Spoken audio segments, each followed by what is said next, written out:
ప్రజాప్రభుత్వ కార్యక్రమాలలో ఎంత మాత్రం చెప్పినా వాళ్ళ చెవికి ఎక్కలేదు. అందుకే చివరగా మేము చెప్పినాం, మా ప్రభుత్వం వస్తుంది, ధరణిని ఆనాటి ప్రభుత్వం చేసిన చట్టాన్ని బంగాళాఖాతంలో ఇసురుతామని. వాళ్ళు చేసింది తప్పు, దాన్ని బంగాళాఖాతంలో విసరడం పెద్ద విషయం కాదు. ఈనాడు మనం చేస్తున్న చట్టం పేదలకు చుట్టాలుగా ఉండాలి, పేదవాడి సమస్యని పరిష్కరించాలి, పేదవాడికి అనుకూలంగా సరళంగా ఉండాలి. దాన్ని అమలు చేసే రెవెన్యూ సిబ్బంది కూడా దీని పట్ల అవగాహన పెంపొందించుకొని దాన్ని అమలు చేయాలన్న ఆలోచనతోనే నిరంతరం కమిటీలను కోదండరెడ్డి గారి నేతృత్వంలో రేమండ్ పీటర్ గారిని, సునీల్ని, చాలామంది సిబ్బందిని, అనుభవజ్ఞులను, ఐఏఎస్లను పెట్టి ఈ చట్టాలను వివిధ రాష్ట్రాలలో ఉన్న వాటిని కూడా పరిశీలించి ఆనాడు నిజాం పాలన నుంచి ప్రజాస్వామ్య ప్రభుత్వంలోకి వచ్చిన తర్వాత కూడా జరిగిన మార్పులు చేర్పులను, చట్టాలను నిశితంగా పరిశీలించి వాటన్నిటిని కూడా ఒక అవగాహన కల్పించుకొని ఈరోజు నూతన ఆర్ఓఆర్ యాక్ట్ను ఈరోజు మనము తీసుకురావడం జరిగింది.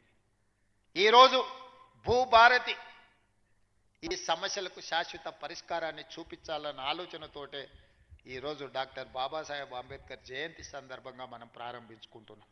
దీనికి సంబంధించి వివిధ సందర్భాలలో ప్రజలను సంప్రదించి ప్రజాభిప్రాయాన్ని సేకరించి ప్రజల నుంచి వచ్చిన సమాచారాన్ని క్రోడీకరించి ఈరోజు చట్టాలను తయారు చేసి ఈ చట్టాలు ప్రజలకి శాశ్వత పరిష్కారాన్ని చూపించాలన్న ఆలోచనతో మా ప్రభుత్వం ఈరోజు ప్రజలకు అంకితం చేస్తుంది.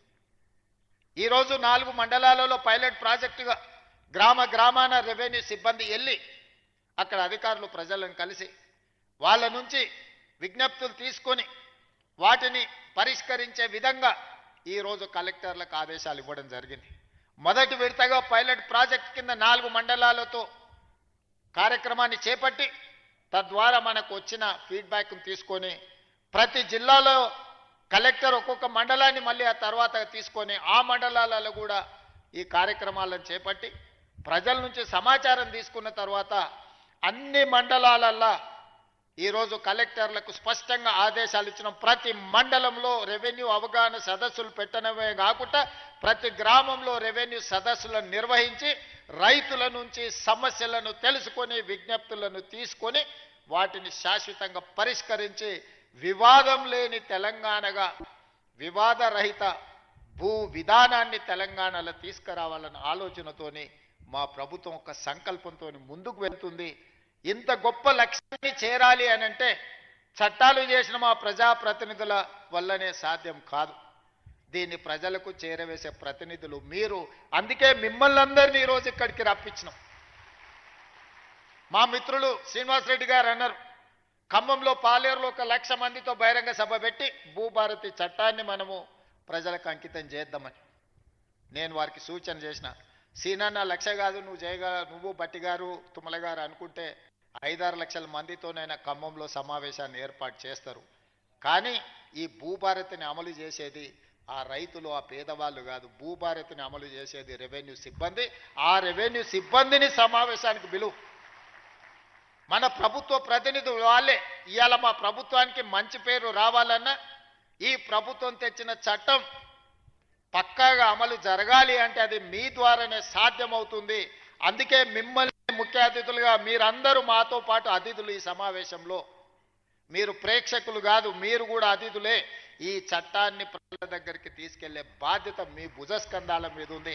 మా ప్రభుత్వం రెవెన్యూ సిబ్బందిని సంపూర్ణంగా విశ్వసిస్తుంది.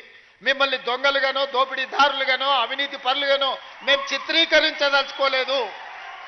ఎవరైనా అట్లాంటి వ్యక్తులు ఎవరైనా ఉంటే వ్యక్తుల పట్ల కఠినంగా ఉంటుంది ప్రభుత్వం తప్ప ఈ మొత్తం వ్యవస్థ దోషులుగా నిలబెట్టే విధానానికి మీ ముఖ్యమంత్రి, మీ సోదరుడు వ్యతిరేకమని చెప్పి నేను స్పష్టంగా చెప్తున్నా. ఎంతో మంది శంకర్ లాంటి ఐఏఎస్ ఆఫీసర్, మాధవరావు లాంటి ఐఏఎస్ ఆఫీసర్ ఎంతో మంది తమ జీవితాలను సర్వం దారబోసి చట్టాలను తయారు చేసి ప్రజలకు అంకితం ఇచ్చారు. రెవెన్యూ శాఖలో ఎన్నో లక్షలాది మంది ఈ 75 సంవత్సరాల పనిచేసిన వాళ్ళ కృషి వల్లనే రెవెన్యూ శాఖకు ఈ తెలంగాణ రాష్ట్రానికి ఒక గుర్తింపు వచ్చింది.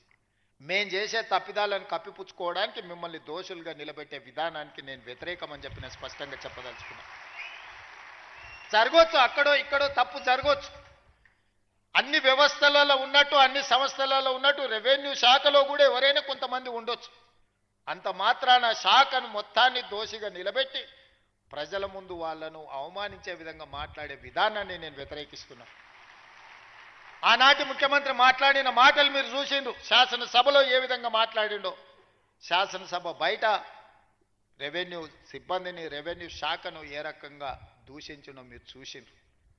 వాళ్ళు లేకుంటేనే వ్యవస్థ నడిచిందా? వాళ్ళు లేకుంటేనే ఎన్నికలు జరిగినాయా? వాళ్ళు లేకుంటేనే తెలంగాణ ఉద్యమం జరిగిందా? వాళ్ళు లేకుంటేనే తెలంగాణ రాష్ట్రాన్ని సాధించుకున్నామా? అన్ని